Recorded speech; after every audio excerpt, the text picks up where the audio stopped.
Olá, turma, como vão? Estamos de volta aqui para dar andamento no nosso conteúdo programático.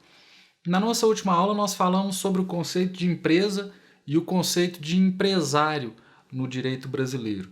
E nós chegamos a dizer que um empresário no direito brasileiro, ou ele é pessoa natural, pessoa física, ou ele é pessoa jurídica. Se for pessoa jurídica, ou ele vai ter a forma de uma EIRELI, empresa individual de responsabilidade limitada, ou a forma de uma sociedade. E nós chegamos a mencionar o registro. Só que nós mencionamos para dizer que o registro não era um critério para determinar se a pessoa registrada era ou não empresário, assim como já não o era na vigência do Código Comercial de 1850. Então ali nós estabelecemos os critérios para determinar se alguém é comerciante ou não, ou melhor, se alguém é empresário ou não. Nesse vídeo, nós vamos falar sobre 3 critérios de regularidade, ou seja, aquilo que, uma vez que o sujeito é comerciante, é empresário, aqueles critérios que, uma vez observados, fazem com que ele seja um empresário regular. Porque vejam, ser empresário decorre da prática da atividade que nós vimos que é a empresa. Ser empresário regular exige um pouco mais do que isso. E nesse vídeo nós vamos falar justamente sobre esses requisitos de regularidade. Ainda no Código Civil, logo na sequência do dispositivo que conceitua empresa e empresário, o Código Civil prevê um dever para o empresário. Diz que o empresário deve se registrar. Vamos fazer a leitura do dispositivo. É obrigatória a inscrição do empresário no Registro Público de Empresas Mercantis da respectiva sede antes do início de sua atividade. Aqui, amigos, nós já começamos a tratar de requisitos de regularidade do empresário individual. Em outras palavras, o empresário pessoa natural. Quando nós falamos de empresa individual de responsabilidade limitada, aí nós estamos falando de uma pessoa jurídica. Ainda vamos tratar dela com maior detalhamento no decorrer do curso. Mas quando utilizamos a expressão empresário individual, assim isoladamente, estamos nos referindo à pessoa natural que exerce atividade econômica organizada voltada para a produção ou circulação de bens e serviços e, portanto, se torna empresária. Segundo acabamos de conferir aqui, a lei estabelece para ele o requisito ou o dever de se registrar. Uma vez que ele não se registre, ele vai deixar de ser empresário? Não, porque o critério não é o registro. Mas e aí? E aí que ao deixar de cumprir um dever, ele vai sofrer as penalidades ou as impossibilidades que o não cumprimento desse dever impõe. Ele não deixa de ser empresário. Ele vai ser o que nós temos chamado de empresário irregular. Vejam, o empresário, para ter os benefícios que o sistema de direito empresarial prevê, ele tem que ser regular. Para ter o ônus, ou em termos não técnicos aqui, o malefício de ser empresário, basta que seja empresário. Por exemplo, a falência pressupõe que o devedor seja empresário. Um empresário irregular pode falir, já que a falência não é um benefício que a lei lhe dá. Ele pode falir, mas ele não vai ter o benefício de uma recuperação de empresas, que aí a lei já trata como um benefício. Então vejam, registro é um requisito para que o empresário seja regular. Ele vai se registrar na junta comercial. Cada estado da federação tem uma junta.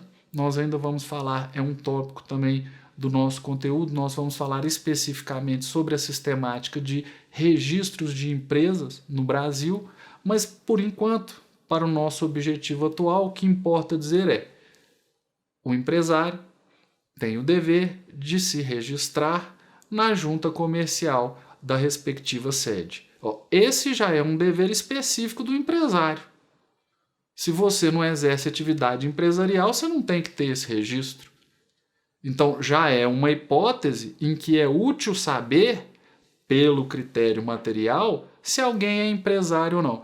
Gente, na prática, o certo é assim: a pessoa, antes de começar a atividade, vai atrás do registro, vai atrás de providenciar um CNPJ, e aí sim ela começa a atuar com regularidade, porque ela aí vai ter a inscrição no Ministério da Fazenda e vai ter a inscrição também na junta comercial. Não é só isso que existe em termos de registros administrativos, mas o que eu estou querendo destacar é que o registro é feito no momento em que a pessoa se prepara para realizar a atividade.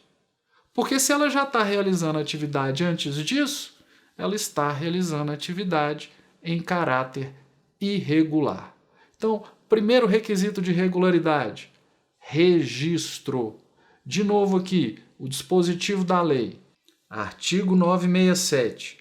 É obrigatória a inscrição do empresário no Registro Público de Empresas Mercantis da respectiva sede antes do início da sua atividade. Eu não vou então aprofundar os aspectos do registro porque não é o nosso tópico de agora, mas fica estabelecido que se trata de um requisito de regularidade.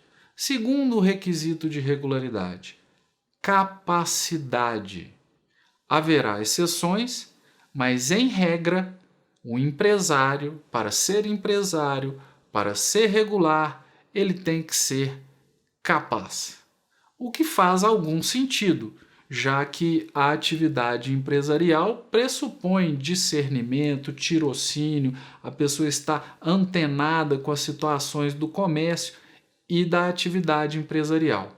Mas vejam, trata-se de uma regra que pode sofrer exceções. E aqui vão entrar dois princípios que nós vamos considerar para entender melhor essas exceções. É um princípio que nós já tratamos em vídeo anterior, eu disse que é um dos principais do direito empresarial hoje, que é o princípio da manutenção da empresa. O princípio segundo o qual, tanto quanto possível, a atividade deve ser mantida. E o outro é o princípio da proteção do incapaz. Vejam, em tese, você impediria que um incapaz fosse empresário para protegê-lo. Porque, eventualmente, ele pode ter, um patrimônio de 1 milhão, começa a praticar atividade empresarial e se endivida. Não estou dizendo que vai acontecer, mas é algo que é possível. Então, em tese, você tem que se preocupar com a proteção do incapaz. Então, somando essas duas coisas, manutenção da empresa e proteção do incapaz, o direito brasileiro, no próprio Código Civil, vai prever que o incapaz pode ser empresário nas seguintes hipóteses. A primeira, ele já é empresário e é capaz. E por algum motivo se torna incapaz. Então ele tem um problema debilitante, uma doença que compromete o discernimento, e aí, por algum motivo como esse, ele se torna relativamente incapaz. Em casos assim, o incapaz pode continuar a atividade que ele já exercia. Veja bem, gente, a manutenção da empresa. A ideia é que a atividade continue, porque senão, em razão de um problema com o incapaz, você vai acabar com os postos de trabalho, os fatos geradores do imposto a ser cobrados, vai acabar com tudo isso. Às vezes é ruim até para o próprio incapaz, que depende daquela atividade para retirar o seu sustento.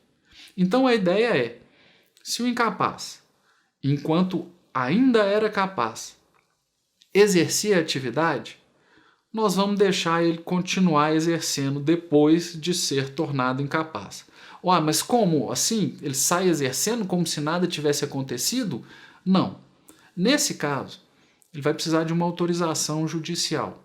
E, obviamente, no procedimento judicial que resulta nessa autorização, vai haver manifestação do Ministério Público, haverá uma avaliação se a continuidade do negócio é do interesse do incapaz e, além disso, os bens que ele já tinha antes dessa autorização ficam protegidos dos efeitos da empresa.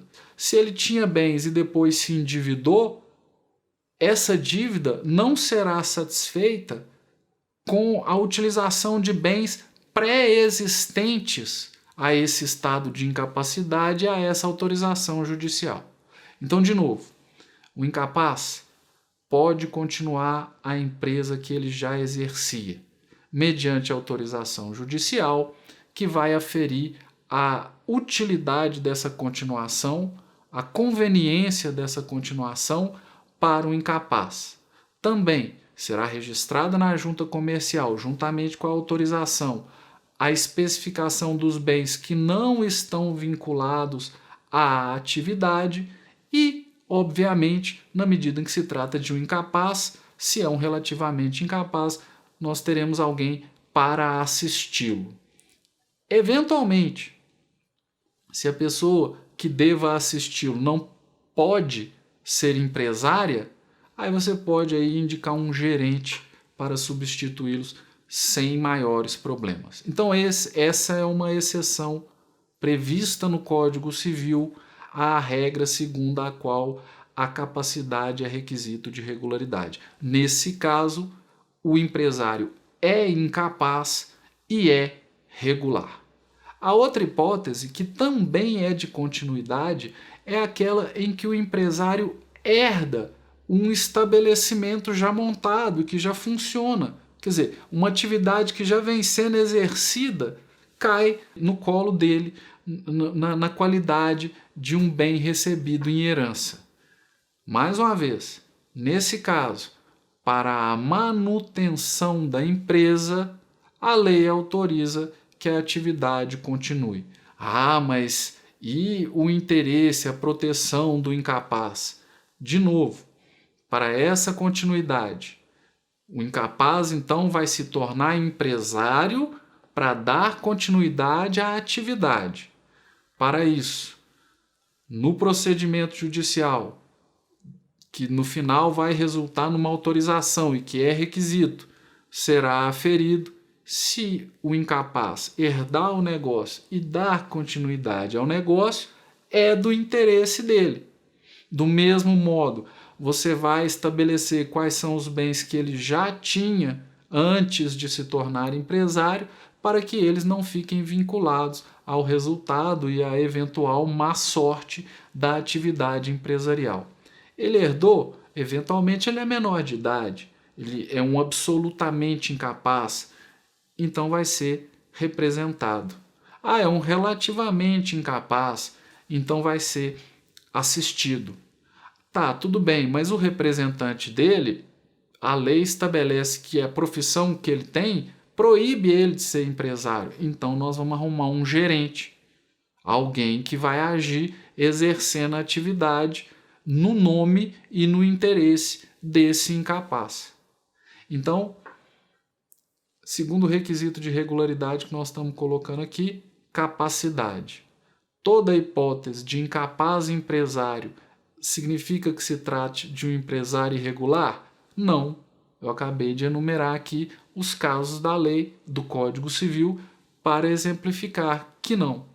Então, eventualmente, o empresário poderá ser incapaz e regular. O que você não vai encontrar muito é incapaz iniciando a atividade.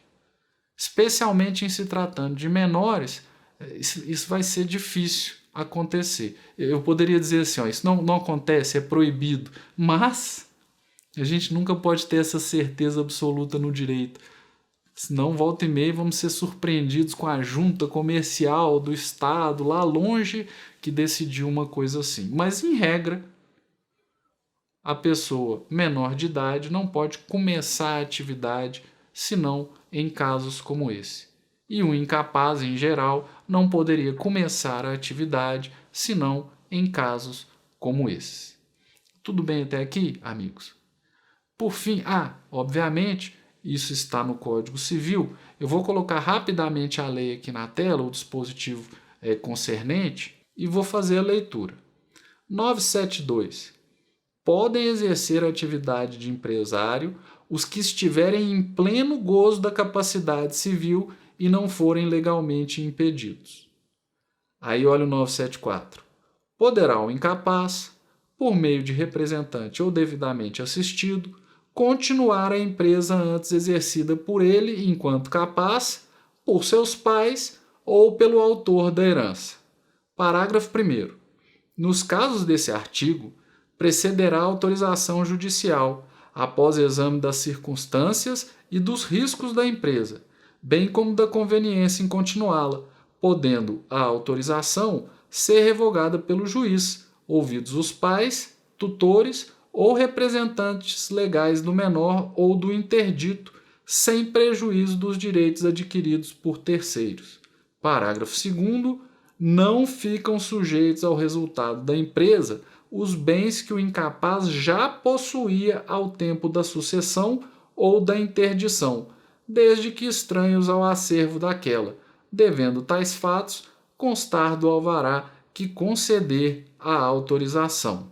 E vejam que aqui, gente, nós não estamos falando de incapaz ser sócio. Nós ainda vamos falar disso, mas não agora. Nós temos um semestre só sobre direito societário.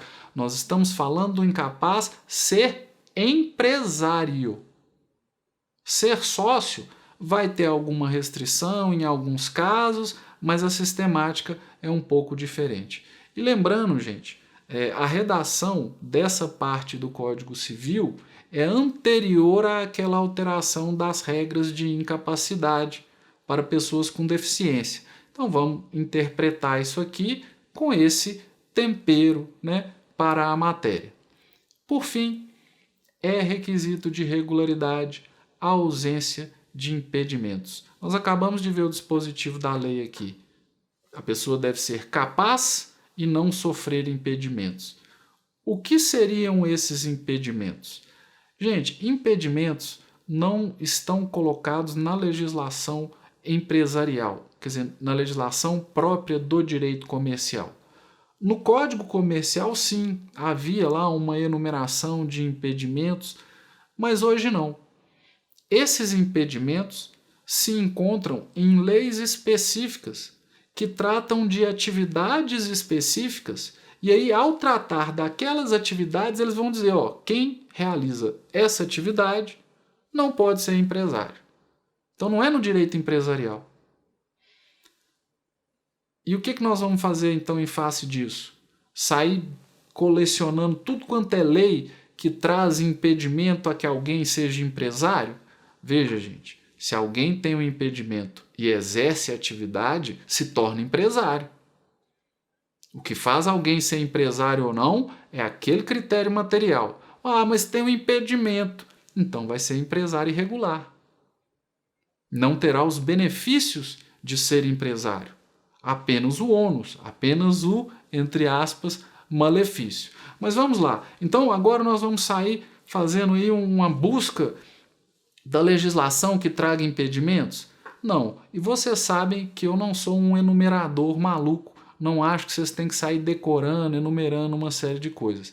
Mas existem alguns casos que são mais cobrados, que a gente encontra em concursos públicos e que por isso vocês também vão encontrar na doutrina que foi indicada e que está no ambiente virtual da disciplina.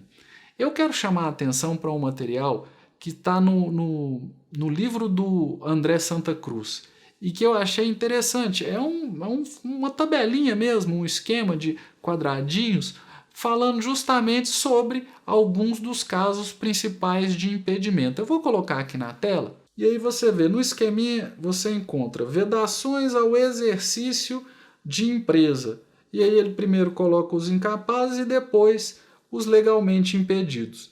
E nos legalmente impedidos, ele faz uma pequena enumeração de casos aqui. Ah, está esgotando todos os casos? Não está esgotando não, tem mais do que isso. Mas esses aqui, gente, eu acho que ele pegou alguns dos mais importantes e que são os mais cobrados. Lá, primeiro, ó, condenados a certos crimes relacionados na norma. Artigo 1011, parágrafo 1º do Código Civil. Depois, na Lei 8.112 de 1990, artigo 117, inciso 10, servidores públicos federais. E é isso mesmo. Eu, por exemplo, como professor de uma universidade pública, um servidor público federal, eu não posso ser empresário.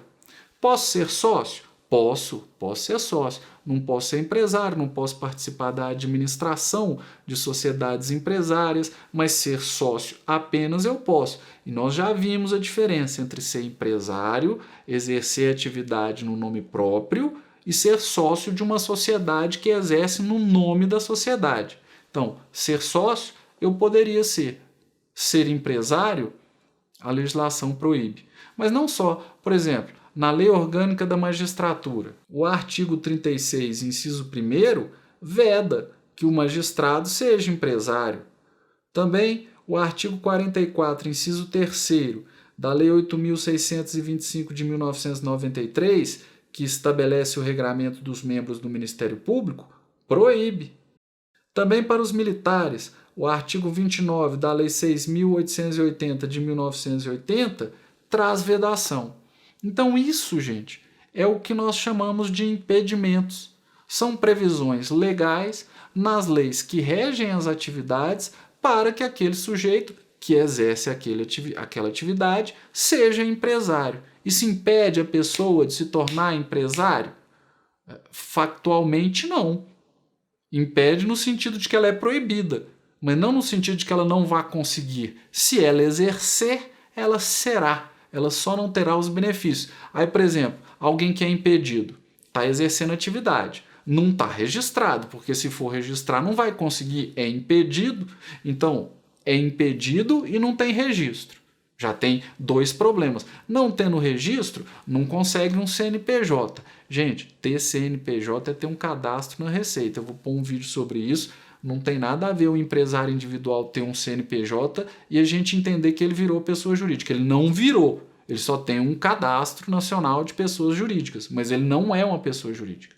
Ele é tratado como tal prefeito de tributação, de fiscalização fazendária. Então, a pessoa não vai conseguir ter nem CNPJ, porque ela não teve o registro. E por que ela não teve o registro? Porque ela era impedida. Se ela tentasse registrar, ela não ia conseguir. Bem, pessoal, nesse vídeo eu queria falar basicamente disso, requisitos de regularidade do empresário. É um tópico para ser somado ao tópico do conceito de empresa e do conceito de empresário que nós tratamos agora há pouco. Sobre o registro especificamente, ainda vamos desenvolver com mais calma esse conteúdo e ainda vamos falar mais do incapaz, mas por enquanto resolvida a questão de que ele pode ser empresário nessas situações de exceção. No mais, a ausência de incapacidade impede que a ausência de capacidade impede que a pessoa seja empresária. É isso, pessoal. Obrigado mais uma vez pela atenção e até o próximo vídeo aqui para dar andamento ao nosso conteúdo. Um abraço.